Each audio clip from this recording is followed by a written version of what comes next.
Болмыспен түгін мен танысып шықтым. Жақсы сериалым. Өзгеше поэзия, өзгеше подача, ұсыну, беру. Құрылыста да ерекшелік бар. Ойды жаңағы қиюластырып, сөзді көркемді пайдаланып, керемет бере білген автор отыр, көзінше мақтап отыр демеңіздер, алдынан айтқан. Сондықтан сізге творчестволық табыс тілеймін. Жаңағы бір барокко болмыс дегендегі секілді Салтанат Қайырбектің болмысы ғана емес, Салтанат Қайырбектің болмысынан тыс қазақ поэзиясына келген, қазақ поэзиясының бір жаңа болмысын байқайсыздар, соны айтуға шығып едім. Сондықтан осындай поэзия сұнған, шығармашылық үшін сұнған, оған асыл тұшынған сіздің творчествоңызға рахмет айтамын. Қаламыңыз одан әрі жақсы дүниелер, қолсағар дүниелер, татымды дүниелер тудыра берсін. Шынында ерекше ақын, ерекше кеш. Шынымен кітаптың алдын ала таныстырылымында ерекше бір кітап шығатынына сенімді болғанбыз.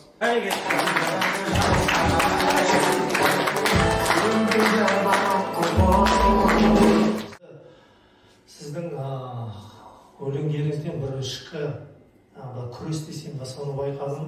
Жалпы адамзаттың асылы біздің бабамыз Қожа Ахмет Яссауидің ішкі адамның дүниесінің 7 сатысы болады екен дейді. Соның ең соңғысы әулиелік екен. Соның әулие болмасақ та 6-шы сатысында мінсіз адам дегені бар да, бұда. Хал дегенде мінсіз адам болады екен. Соған тырмысып, соған талпынып жатқаныңызды мен енді ішкі дүниемде отырып осы жерде сезіндім. Абай бабамыздың толық адам дейді, соған тырмысып, соған бір талпынып, соған ізденіс жасап жатқаныңызды сезіндім. Салтанат қарындасымды бұрыннан танимын. Салтанаттың осы бейнесінде сәулемдерден қабаттар құлап деген бір жолы қатты жатталып қалыпты. Осындай өлеңдермен фиалка деп аталатын өлең болған Салтанат қарындасының.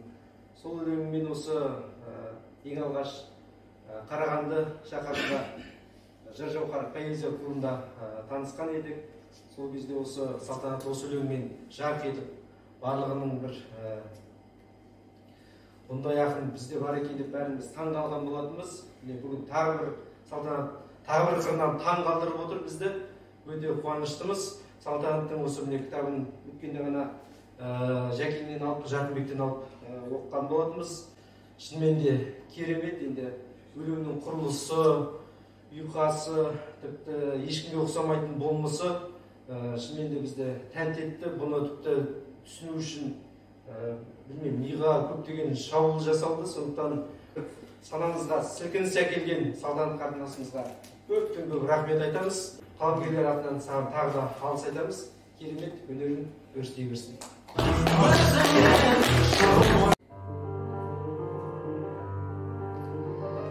Бір ыдыстан екі рет тамақ ішпеген дәруіштей қаңғырдым. Ойды кездім бір алпауыт күшпенен, өзім-төзім таң қылдым. Көне тоз, жамау, шәмсі көпісі кигенім, ақ қанат қағып дәруіш биін биледім. Келбездің мысын, бастым жолымда жолыққан, ау қызыл гүлдер ғашықтық келіп тобықтан. Мен бірақ сәттерді іңкәр, көңілдің қошын сақтадым, дүниеге де, қошеметке де сатпадым. Оңаша мұң жамылып, басыма кітап жастадым, дос болдым, ешкімге бауыр баспадым. Тіл табысуға керекті менде жоқ ұғым, өзгені ұқпай өзімнен қалды көңілім, жылы жүректі салқын жүздерге талатқан сәттерде дедім, оң жаратқан, кезіп келемін, ашылып ойда енне бір, зарықтырады ғашықтар, жалықтырады пенде ғұр, өлеңім болса күн сұрамайтын кәдімгі тереземдегі теңге гүл. жалықтырмаймын, зарықтырамын жай ғана. Ойларым көрді көміліп, қонып айға да. Өлең жазушы, өлең күтуші өзіммін, мен мәжбүр болдым, және де болдым Ләйлә да. Пендеден небір жырақтап, кетейін осы жүрегім жырақ қараттап. Достарым мейлі айнала берсін жауға да, дәріш жүрек жалғыз жетер тауға да.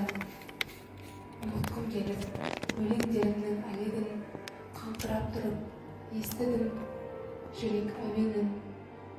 Махаббат па бұл? Махаббат па бұл? Сенуге болады, сенбеуге, жауабын Тәңір жасырады екен теңдеуге. Шешім амалын бақылап тұрып хақ санар, бір білетінім алғашқы амал жақшалар.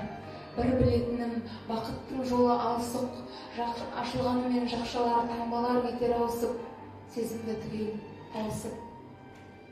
Ішім айламай-ақ өмірді, жылытып тұрмыз көңілді, құлпырып тұрмыз, мұндайды ешкім көрмепті, ойша шешеміз махаббат дейтін бір рет.